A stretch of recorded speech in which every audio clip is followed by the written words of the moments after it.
claquer les voiles dans le port. Oui, c'est vrai, tais-toi Marseille, qu'est-ce qu'elle a? Eh bien, écoutez, il y a quelque chose d'étonnant quand même, une petite information que nous a donnée notre ami Philippe Pasco, d'ailleurs on va l'entendre tout de suite. Il y a un seul département, dit Philippe Pasco. Philippe Pasco, je rappelle, écrivain, journaliste, qui a écrit des best-sellers, beaucoup de best-sellers, notamment pour parler le premier du mensonge d'État, et en ce moment le mensonge d'État. Oh, ça marche pas si mal que ça, Philippe Pasco. Ah oui, bonjour Philippe. Bien. Bonjour André. Ouais. Mensonge d'État avec un S d'ailleurs. Oui, avec un S, bien sûr. Et ça, parce qu'il y en a un paquet, et pas depuis hier, oui. Alors, non. je rappelle les faits et dites-moi, j'ai pensé, je me dis, c'est pas possible, Philippe Pasco, il s'est trompé, c'est pas possible. Un seul département dont l'INSEE, je parle l'Institut National de la Statistique et des Études Économiques, le très célèbre INSEE, c'est une institution, eh bien, il n'arrive pas à établir de chiffres quant à l'évolution périodique du nombre de morts du Covid-19, et ce depuis le 11 mars 2020. Mais qu'est-ce qui se passe, Philippe? Explique-moi. Je sais pas, c'est ballot, quoi. Il y a un seul département, et en particulier une seule ville, Marseille, où l'INSEE, qui est pourtant un organisme d'État rigoureux, etc., et ben c'est le seul département dont il n'arrive pas à faire l'évaluation du nombre de morts du Covid-19. C'est bien. Et quand je regarde, je m'aperçois que c'est là où est le docteur Raoult. C'est vachement bizarre. Ah mais oui, bizarre. Ah mais bon sang, mais c'est bien sûr. C'est vrai qu'il y a un certain Didier Raoult avec ça, son hexachlorophine qui est là. Hein. Exactement, le truc qui soigne tout le monde justement. Les gens qui l'hydroxychloroquine avec l'azithromycine, voilà. Oui. Chloroquine. Bizarrement à Marseille, ils ont un problème informatique. Et à cause de ce problème informatique, ils ne peuvent pas donner à la France, au peuple, l'information sur le nombre de morts qu'il y a à Marseille à cause du Covid. C'est vachement bizarre. Moi, je trouve ça ballot. À l'heure où on nous parle de la dématérialisation, où on peut tout gérer par ordinateur, il y a un seul endroit qui ne marche pas depuis le 11 mars, c'est Marseille. Et ça continue encore aujourd'hui, d'après ce que vous savez, si ça continue au 4 avril, l'INSEE lui-même, c'est pas moi qui le dis, déclare qu'elle donne tous les chiffres hors Bouches-du-Rhône en raison d'un problème de transmission des données à Marseille. C'est bizarre. Oui, c'est intéressant. C'est intéressant à l'heure. C'est inadmissible, André. C'est pas intéressant. À l'heure actuelle, avec la façon dont est gérée cette crise, c'est inadmissible qu'on ne puisse pas avoir ces informations. Et ça renforce le fait que quelque part, c'est pas le gouvernement qui commande, c'est des lobbies. Oui, c'est très bizarre, mais je vais vous dire une chose, Philippe, juste pour ajouter aux informations. Ce qui est intéressant, c'est qu'à l'heure où on parle, Philippe, et tous les auditeurs de Sud Radio, l'hydroxychloroquine tourne désormais à plein régime aux USA. Même les États démocrates qui étaient réticents au départ parce que Trump avait vanté ce médicament, il dit « Ah, ce salaud de Trump, non, on le fera pas. » Eh bien, ça y est, les États démocrates le font. Mais je voudrais rappeler, Philippe, juste pour parler des lobbies, il y a eu un tweetos qui m'a envoyé ceci. Les médocs élus pour laisser du traitement, vous savez, à Discovery. Remdesivir, vous savez, c'est la laboratoire Gilead, c'est 400 € la boîte. Lopinavir, Ritonavir, 185 € la boîte. Interféron bêta, 185 € la boîte. L'eau de 4 seringues d'injectables, 700 € les deux boîtes. Et enfin, l'hydroxychloroquine, 4 € la boîte. C'est ça. Vous touchez le fond du problème. En fin de compte, c'est encore une histoire de pognon. C'est encore une histoire de profit. Et malheureusement, notre gouvernement est mal conseillé. Quand vous voyez qu'ils autorisent le traitement avec l'hydrochlorine pour les gens qui sont mourants. Donc ça ne sert à rien. Et en plus, uniquement dans les hôpitaux. Et comme il s'était aperçu que le premier décret qu'il passait donnait trop de liberté pour distribuer, ils en ont fait un autre le lendemain pour rectifier le tir. Non, attention, ce n'est que dans les hôpitaux et c'est que pour les gens qui sont en train de mourir. C'est une honte manifeste. Ce qui ne veut rien dire, évidemment, ça n'a pas de sens. Non, ça ne veut rien dire. Mais si, ça veut dire qu'à partir du moment où vous donnez un médicament à des gens qui sont en train de mourir, s'ils meurent, vous dites que le médicament ne marche pas. Et ça on aura beau jeu de dire ça ne marche pas. Bien sûr. C'est une honte. Écoutez, on va suivre. Écoutez Philippe, on va reparler de ça. Merci en tout cas de cette information parce que c'était pas piqué des hannetons, mais on va évidemment, et avec vous et avec nous tous, on va reparler de tout ça. Merci. Sud Radio, Berkoff dans tous ses états. Lanceur d'alerte. Si j'allais en Chine, si j'allais en Chine, si j'allais en Chine, si j'allais en Chine. Bah ouais, mais c'est peut-être pas vraiment le moment d'aller en Chine. Hein. Si j'allais en Chine, oui, mais enfin écoutez, on a assez à faire ici. Oui, on est allé en Chine, mais qu'est-ce qui se passe vraiment en Chine? Et je suis très heureux d'avoir avec nous Marie Holzmann, présidente de Solidarité Chine. Bonjour Marie Holzmann. Bonjour. Bonjour.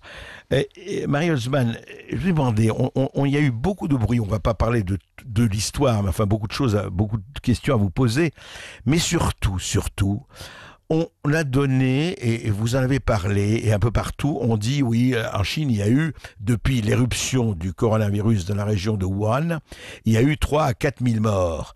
Et vous dites, et vous n'êtes pas la seule à dire, ce n'est pas vrai, il y a eu beaucoup plus de morts que cela.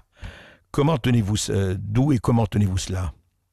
Ben, écoutez, le premier élément de logique, c'est quand on pense que dans la province du Hubei, on a mis en confinement quelque chose comme 50 millions de gens, on se dit que si sur 2 mois, il n'y avait, entre guillemets, que 2000 morts, ça vaudrait presque pas la peine. Bon, donc là, c'est une question de logique. D'autant plus qu'à Wuhan, vous avez 200 morts par jour. De toute façon, dans une ville de 11 millions d'habitants, c'est la norme. Bien sûr. Mais il y a des observateurs qui nous ont envoyé des informations. L'écrivain Fang Fang, par exemple, a raconté ce qu'elle a observé, pas nécessairement directement, mais des témoins qui étaient sur place, les longues queues devant les hôpitaux, les gens qui attendaient quelquefois 3 ou 4 jours pour être hospitalisés et qui finalement leur père renonçait et leur père ou leurs parents mouraient devant l'hôpital. On a vu aussi des camionnettes qui emportaient des sacs de cadavres, mais en quantité phénoménale. On sait que les crématoriums, à ce moment-là, ont fonctionné 24 heures sur 24. Et puis tout récemment, on a vu les distributions d'urnes. Alors, on peut vous dire, oui, mais ces urnes, c'était pour toutes sortes de malades. Oui et non. On ne distribue pas 5000 urnes pour un seul funérarium en l'espace de quelques jours. Ça, c'est pas la norme. Donc, l'estimation que des observateurs chinois ont fait tourne autour de 40 à 50 000 morts pour la seule ville de Wuhan. Donc pas pour la province du Hubei, oui. Pour la seule ville. Pour la seule ville, pas pour toute la province, oui. Pas pour toute la province. D'accord. Non. Je voudrais juste faire une remarque d'histoire, si vous voulez. La Chine a toujours dissimulé les nombres de morts, que ce soit la grande famine des années 58 à 62, 30 à 40 millions de morts, on n'a toujours pas le droit d'en parler. Le nombre de morts de la révolution culturelle, bon, peut-être 1 million, on n'a pas le droit d'en parler.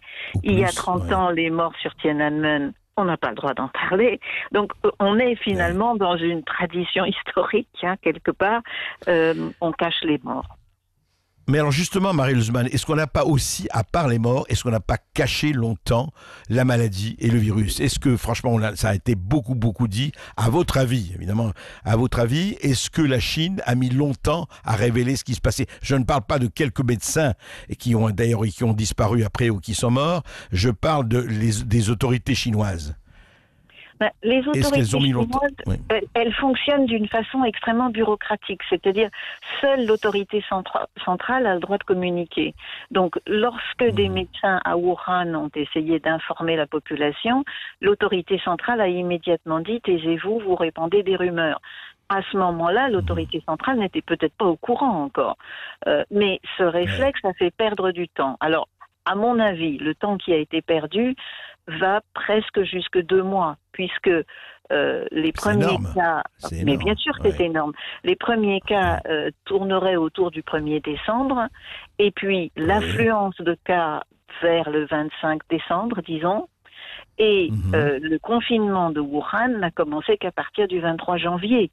Donc vous voyez, ça a largement donné le temps de créer une pandémie. C'est ça le drame de cette histoire. Oui, c'est vrai que c'est assez terrifiant. Alors, on a dit aussi, dites-moi, ça a joué, que le nombre d'utilisateurs de téléphones mobiles avait chuté de 21 millions au cours des 3 derniers mois. Ça n'a rien à voir, évidemment. C'est pas parce qu'il y a 20 millions de disparus, bien sûr. Mais ça a à voir ou ça n'a rien à voir, à votre avis? Ça peut avoir à voir, évidemment. Mais c'est bon, pour le moment, on peut pas le vérifier. Mais ce Bien qu'on sûr. sait, c'est qu'on a vu des photos de véritables montagnes de téléphones portables à la sortie des hôpitaux. Et ça aussi, l'écrivain Fang Fang en a parlé, c'est que on pouvait pas brûler les portables, hein, évidemment, parce qu'il y a des métaux rares, il y a toutes sortes de choses. Et donc, elle disait, ces téléphones qui ont été empilés, c'est quelque part la dernière trace d'un certain nombre de morts auxquels on n'a pas pu rendre hommage, dont on a peut-être perdu l'identité, etc., etc. Donc, qu'il y ait eu beaucoup de téléphones ou peut-être de lignes téléphoniques qui a été supprimées, c'est sûr. Est-ce que ça atteint des millions? Ça, on peut pas dire. Oui, ça on ne peut pas dire, bien sûr. Non, mais alors ce qui est étonnant aussi, je prends pas les informations qui nous sont arrivées. D'abord, comment vous expliquez, écoutez, on l'a vu hier sur les réseaux sociaux, je l'ai vu, et ça datait d'avant-hier, Hong Kong, qui fait partie de la Chine, et à Hong Kong disait un Français alsacien d'ailleurs qui habite là-bas, il disait, ça date il y a 2 jours, à Hong Kong nous n'avons jamais été confinés, au 3 avril 2020, dit-il, nous avons 802 cas de coronavirus et seulement 4 décès, les magasins et restaurants sont encore ouverts. C'est quand même assez hallucinant, ça. Hong Kong, eh ben, oui, apparemment... vérifier. Je ne sais pas s'ils n'ont eu que 4 décès. Ça me semble quand même un peu léger comme chiffre. Ah, mais les images, en tout cas, on voit les restaurants, on voit tout ouvert. C'est parlant. Oui, j'ai vu ces images aussi. C'est clair que le masque systématiquement utilisé a dû avoir un effet bénéfique sur l'absence de contamination massive. Mais on l'observe aussi en Corée du Sud et à Taïwan. Chacun de ces pays a adopté des stratégies différentes, mais il ne faut pas oublier que ces pays-là ont eu l'expérience de l'épidémie du SRAS en 2003 et que eux se sont très bien préparés justement en cas de pandémie. Et dans ces 3 cas, disons, ce sont des pays ou des régions qui ont des structures démocratiques et où l'information peut circuler vite et bien. C'est ça la différence. À partir du moment où on a une structure en place et que l'information circule rapidement, on peut faire quelque chose. C'est vrai. Nous, on a mis un peu de temps, hein, vous ne croyez pas, Marie Holzmann? On a mis beaucoup trop de temps, mais personnellement, sans vouloir noircir la Chine, je pense que si on avait eu les chiffres réels de cette pandémie en Chine, on ne nous aurait pas parlé pendant si longtemps d'une grippette. Même moi, j'ai fini par y croire. On nous dit, la plupart des gens l'attrapent, ils toussent un peu et puis ça passe. Maintenant, on voit que c'est pas du tout ça le cas. Donc, il y a eu quand même une forme de minimisation de la gravité de cette pandémie. Et ça, en partie, du moins, les autorités chinoises sont responsables. Si on avait entendu la montée des chiffres de morts à Wuhan en temps réel, on n'aurait pas réagi comme ça. Oui, et les vrais chiffres, effectivement, comme vous dites vous-même, qu'on n'a pas encore de façon précise. Juste un dernier mot quand même. J'ai trouvé assez hallucinant, je ne sais pas ce que vous en pensez, mais je voudrais avoir votre avis. L'Organisation mondiale de la santé n'a pas répondu à Taïwan quand, en décembre, ils les ont contactés pour leur dire qu'il y avait vraiment de problèmes à Wuhan avec le début de pandémie, le coronavirus. Et pour rester bien avec les Chinois, l'Organisation mondiale de la santé, ça c'est d'après The Economist, il dit ça, eh bien n'ont même pas répondu à Taïwan. Est-ce que l'OMS n'a pas eu aussi du retard à l'allumage, on peut le dire, je crois? Et comment même en février, ils étaient en train de minimiser l'impact de cette épidémie. C'est quand même hallucinant. Ils nous ont dit au monde entier, il ne s'agit pas d'une pandémie grave. Mais le cas de Taïwan est un cas à part, parce que Taïwan, c'est quand même 22 millions d'habitants. Ce sont des gens hautement éduqués avec un très bon service médical. Et déjà à l'époque du SRAS, Taïwan a demandé l'autorisation d'être au moins observateur à l'intérieur de l'OMS. La Chine s'y est toujours opposée et aujourd'hui encore, Taïwan n'existe pas pour l'OMS. Taïwan ne fait pas partie de l'Organisation mondiale de la santé. Ni à l'intérieur, ni comme observateur. Et il y a en ce moment une pétition qui circule pour autoriser Taïwan à entrer dans l'OMS, ce qui serait vraiment la moindre des choses. C'est vrai. Merci beaucoup, Marie Holzmann. Merci pour toutes ces précisions. Je rappelle que vous êtes présidente de Solidarité France-Chine.